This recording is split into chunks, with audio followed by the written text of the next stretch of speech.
جب 2018 کا الیکشن ہوا تو ایک طرف اسٹیبلشمنٹ کا قہر تھا، ایک طرف جانبدار عدلیہ کے نظریہ ضرورت کے فیصلے تھے، سامنے جیل نظر آ رہی تھی۔ میرے مد مقابل جناب عمران خان، ان کو پروجیکٹ عمران کے تحت بادشاہ بنایا جا رہا تھا، مجھے جیل بھیجا جا رہا تھا، میرے بھائی کو جیل بھیجا جا رہا تھا، لیکن آپ نے، اس حلقے کے لوگوں نے سیاسی شعور کا مظاہرہ کیا اور آپ نے اقتدار کو اور چڑھتے سورج کو سلام نہیں کیا، اور تمام تر سازشوں کے باوجود اس حلقے کے اندر آپ نے مجھے کامیاب کیا۔ اصل میں کامیاب نہیں تھا، اصل میں آئین، انصاف، قانون اور جمہور کی حکمرانی کا آپ نے ساتھ دیا۔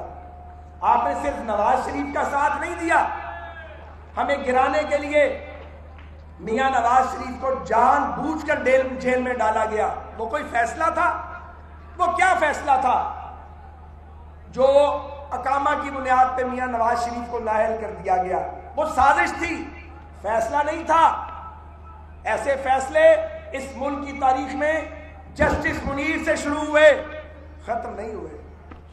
ان کی بدروح مسلسل سفر کر رہی ہے، اس بدروح کی تدفین ضروری ہے۔ اس کے بعد اس ملک میں ایک تماشا لگایا گیا ہے، جب ایکسٹینشن کا ٹائم آتا ہے، 22 کروڑ کا نیوکلیئر اسٹیٹ یہ ملک ہے، اس کو آپ داؤ پہ لگا دیتے ہیں، پھر دھرنے کروائے جاتے ہیں، منتخب حکومت کو گرانے کی کوشش کی جاتی ہے۔ یہ اس ملک میں بار بار ہوا ہے۔ یہ جو آج ہو گیا ہے، اس کا ذمہ دار عمران تو ہے ہی ہے، پر وہ اکیلا نہیں ہے۔ اس کا ذمہ دار ثاقب نثار تو ہے، اکیلا نہیں ہے۔ ان کے بعد آنے والے چیف جسٹس بھی ہیں، فوج کے جرنیل بھی ہیں جو ریٹائرڈ ہو گئے ہیں، لیکن وہ بھی اکیلے نہیں ہیں۔ یہ زیادتی کا تسلسل ہے۔ آزادی ملی، پاکستانیوں کو آزادی ملی، کاغذوں میں آزادی ملی ہے۔ یہ آزادی ہے؟ آزادی نہیں دی گئی۔ یہ جو آج عام آدمی بھوکا مر رہا ہے، یہ جو روز پرائس بڑھ جاتی ہے، یہ تباہی کے تابوت میں جو کیل ٹھونکے گئے ہیں، عمران خان کا پروجیکٹ آخری کیل تھا۔ یہ نہیں ہو سکتا کہ ہم سچ بولنے سے باز آ جائیں۔ اگر سچ نہیں بولنا پھر یہ کام نہیں کریں گے، پھر گھر چلے جائیں گے۔ حکومتیں آتی جاتی رہتی ہیں۔ حکومتیں کیا ہوتی ہیں؟ کبھی آپ جیل میں، کبھی آپ سڑک پہ، کبھی آپ حکومت میں، پر کوئی حکومت کرنے تو دے، کوئی چلنے تو دے۔ چلنے نہیں دیا جاتا، پھر کہتے ہیں جی 40 سال سیاستدان اقتدار میں رہے ہیں۔ کون سے 40 سال گنے؟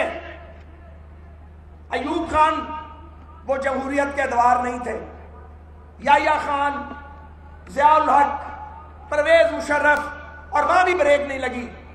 جب ایکسٹینشن کی بات آئی، نقاب پوش مارشل اللہ سامنے آ گیا۔ یہی سچ ہے، ملک تو چلنے ہی نہیں دیا۔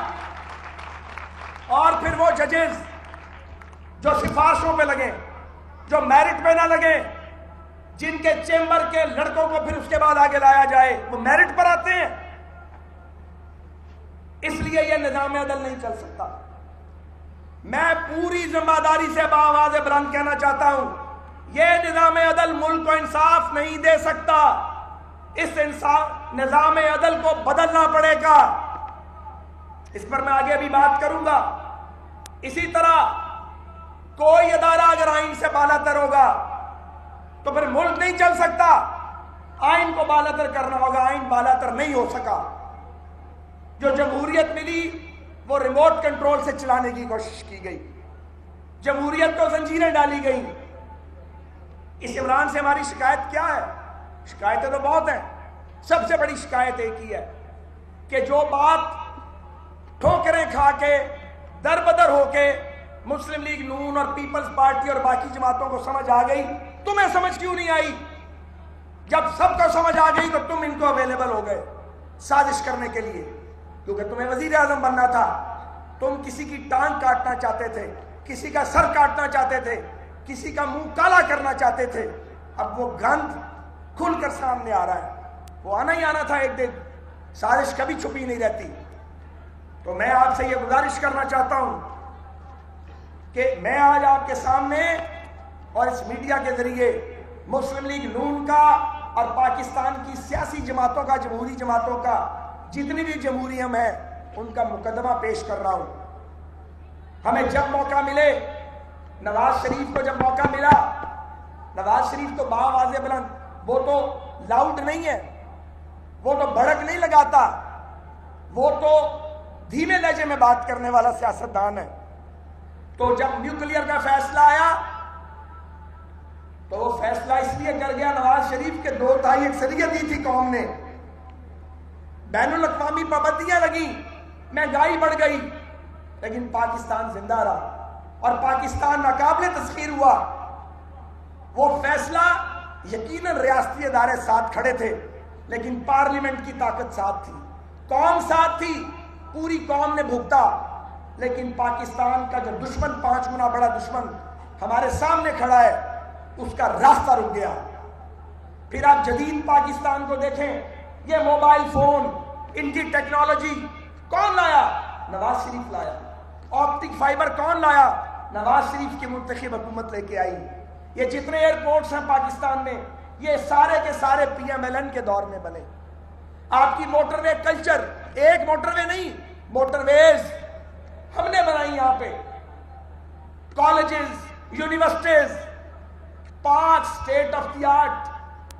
کیا کچھ نہیں کیا، نہ چلنے دینے کے باوجود 2 سال بعد سازش شروع، سال بعد سازش شروع۔ جب ہم 13 کے اندر آئے، 14 میں دھرنے دلوائے گئے، کیونکہ ایکسٹینشن کا مسئلہ تھا۔ پرویز مشرف کو سزا نہیں ہونے دینی تھی، اس کی اجازت کہ پرویز مشرف کو اس کا ٹرائل نہ ہو۔ اور جتنی جمہوریت اس ملک میں تھی ہمیں اچھے سے پتا ہے، جو ہو رہا تھا ہمارے ساتھ، ہم اس کے گواہ بھی ہیں اور بھگتا بھی ہے۔ ایک ایک تقریر پہ سزا ہوتی تھی، ایک ایک جملے پہ سزا ہوتی تھی۔ صبح بیان دیتے تھے، شام کو پیغام آتا تھا، تکڑے ہو جاؤ، تمہارے کاروبار تباہ کر دیں گے، تمہیں تباہ کر دیں گے۔ تباہ کرنے والا یا آباد کرنے والا اللہ ہے۔ وہ جو دھمکیاں دیتے تھے، ایک ایک کر کے تاریخ کے کوڑا دان میں چلے گئے ہیں، کچھ باقی نہیں بچا کسی کا۔ ڈکٹیٹروں کی قبر پہ کوئی نہیں جاتا، آمروں کی قبروں پہ بھی کوئی نہیں جاتا، پھر بھی کوئی سبق نہیں سیکھتا۔ میں آپ سے یہ گزارش کرنا چاہ رہا ہوں کہ مسلم لیگ نون کا جرم کیا ہے؟ جرم یہ ہے کہ آپ کا لیڈر اونچی آواز میں بات تو نہیں کرتا، بڑک تو نہیں لگاتا، لیکن سر نہیں جھکاتا، مانتا نہیں بات، ڈکٹیشن نہیں لیتا، نہ عالمی سامراج کے آگے لیٹتا ہے، نہ پاکستان کے طاقتوروں کے سامنے سر جھکاتا ہے۔ ایکسٹینشن کا معاملہ ہو تو کھڑا ہو جاتا ہے، کہتا یہ نہیں ہونے دوں گا۔ یہ جرم ہے۔ عوام کی حکمرانی کدھر ہے؟ عوام کو حکمرانی کیوں نہیں کرنے دی گئی؟ ووٹ کے فیصلوں کو کیوں نہیں مانا گیا؟ کیا پاکستان ووٹ کے ذریعے نہیں بنا تھا؟ پاکستان ووٹ کے ذریعے بنا تھا۔ کون سا وعدہ پاکستانیوں کے ساتھ پورا ہونے دیا گیا ہے جو پاکستان بناتے وقت کیا گیا تھا؟ آج لوگ سوال اٹھانے لگے۔